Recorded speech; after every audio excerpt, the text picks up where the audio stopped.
Good evening, everyone. This is the Tenday Bulletin. I'm GetFlappy. Our top story tonight, a man who spent 6 years of his life in court in his golden years with a big ape. Before we get into that, we have a few headlines to get through. We start, as always, with D&D.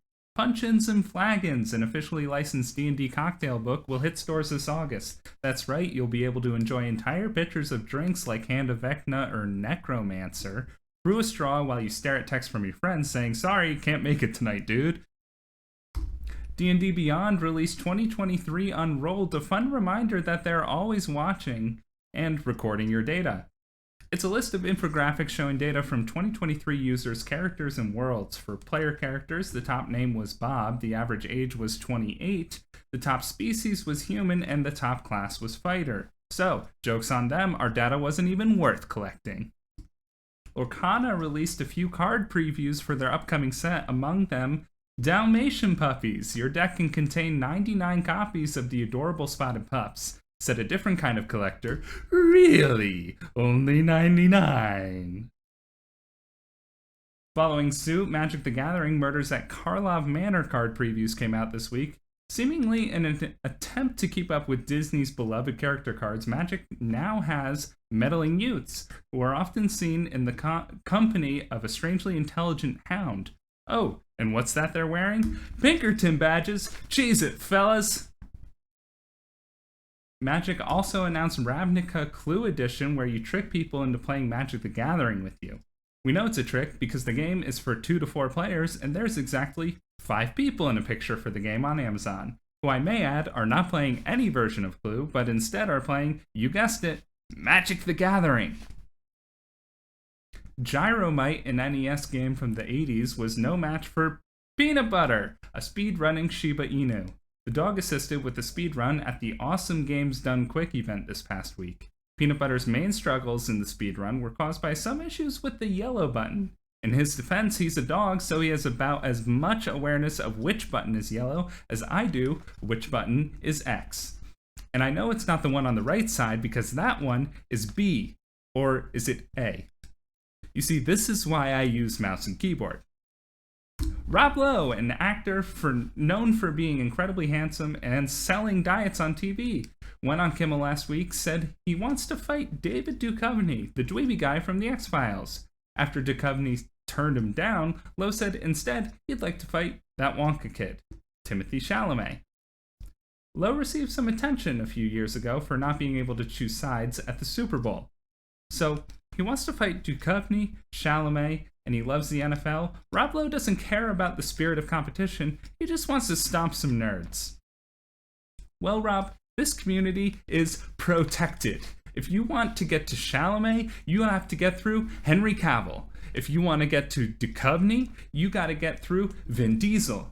And you want to get to me, you gotta get through my entire high school tennis team, who, over the last 10 years, gained a collective 300 pounds of pure muscle mass. Moving on. We can all get a little worked up over video games. Some of us, a little more than others. No! 1 HP! Are you out of your mind? Gamer rage is the reason I had 8 different PlayStation 2 controllers as a kid. Well, that and to give any visitors the illusion that I had friends. But some gamers bring their frustrations into a court of law. A person named Billy Mitchell just spent the last 6 years in court over his video game high scores. When I first heard this story, I thought, oh no, okay, some kid he's got his big scores revoked and he wants to have them reinstated through a defamation lawsuit. For the most part, I was right. Billy Mitchell is a guy who is very good at retro video games, specifically Donkey Kong. He sued a company called Twin Galaxies for defamation after they nullified all of his video game records and banned him from future competition. Before we unpack that, I was hilariously wrong about one thing. Billy Mitchell isn't some kid. In fact, Billy Mitchell isn't anywhere near kid. No. This is Billy Mitchell. He looks like if Peter Dinklage and Matt Mercer fucked up the Dragon Ball Z fusion dance. In 2007, a New York Times article described him as, quote, a hot sauce mogul whose gaming chops landed him on the cover of Life back when feathered hair was cool. A thought hot sauce mogul might have been a euphemism for his love of fierce competition, but no. This man actually just sells hot sauce. So, a quick history on the situation. In 2007, a documentary called The King of Kong, A Fistful of Quarters came out about Twin Galaxies, the organization that keeps the leaderboards for the top scores of old school video games across the world. Some controversy surrounding this guy, Steve Wiebe, who avoids his family by playing Donkey Kong, and this guy, a John Wick I bought on Temu. Some controversies arose about both of them throughout the documentary.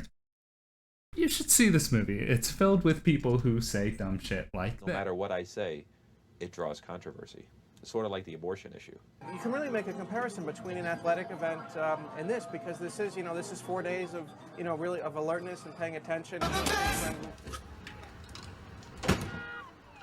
have 10 pieces of well-done bacon. I'm going to have 4 hard-boiled eggs. I'm going to have 3 pancakes and hopefully play some great games. You don't see maybe a lot of DDG, which is gorgeous if you don't know, girls who are playing the games.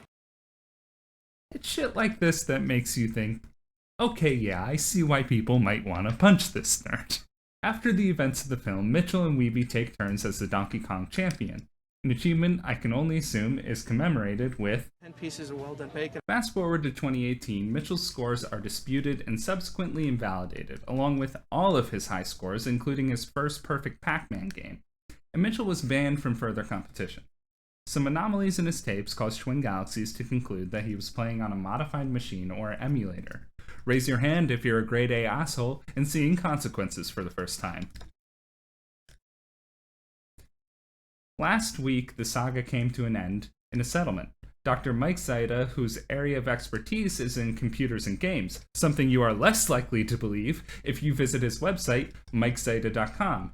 He provided the airtight testimony that, quote, "It seems unlikely to me that definitive answers are readily attainable from Billy's recorded play sessions." So, with all that done, Billy really didn't get a whole lot out of the settlement. First of all, his Donkey Kong scores wouldn't even be in the top 10 scores if they were reinstated, which they won't be. According to the New York Times, Twin Galaxies is still banning him from competition, and Mr. Mitchell's scores would not be added back to the main leaderboards that track the ongoing records. Rather, they would be posted on a historical database. Yeah, don't worry, Billy, we've got a special historical database for your score. We're taking your score and we're putting it right into the special database. So, where does this leave us? Even though Mitchell won't be in the game anymore and his records still technically stand, he's basically made everyone stop calling him a cheater. He's able to control the narrative around himself, and I can't help but feel like Mitchell received special treatment due to his status and wealth. In small competitive communities, integrity is pretty much required because the organizations that moderate are small and ineffective. Organizations like Twin Galaxies literally can't afford lawsuits. It's no surprise to see conflicts of interest, like we saw in the documentary, because small organizations rely on benefactors and big names like Billy Mitchell for attraction and financial support. After the settlement, of course, Billy claimed victory. He also mentioned he'll be pursuing his unfinished business elsewhere. Uh-oh, watch out, Hyrule. Whether or not Billy's claims were legitimate, this litigation shows a few crucial vulnerabilities for small communities, one of which is pseudo-celebrities. Excuse me, guy, I got a celebrity in the car here. Can I cut in front of you? And the other is slap suits. Lawsuits intended not to be won, but to quell public criticism. If you want to learn more about slap suits, I'll send you to last week tonight's YouTube video about slap suits, and you can decide for yourself if this seems like the case for Billy Mitchell. It's also not the first time Mitchell has gone to court for criticism. He took on Cartoon Network's regular show after he deemed a villain from the show was made in his likeness. This is hilarious because it very much is made to look similar, and yet the judge ruled that the character, quote, appears as a non-human character, a giant floating head with no body from outer space, while the plaintiff is a human being. And when that character loses his title, the character literally explodes, unlike Billy. Holy shit, what a bonkers way to get kicked out of a courtroom.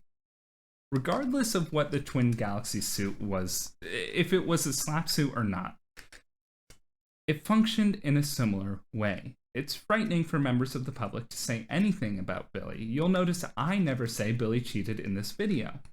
I don't have lawyers, but if I did, they'd tell me not to say that Billy is a cheater, pumpkin eater with a cheap tie. They'd tell me not to say he took advantage of a situation where he had power and betrayed the trust of a community that he could have been a hero to. That's it for Tenday Bulletin. I'm GetFlappy. E-I-E-I-O.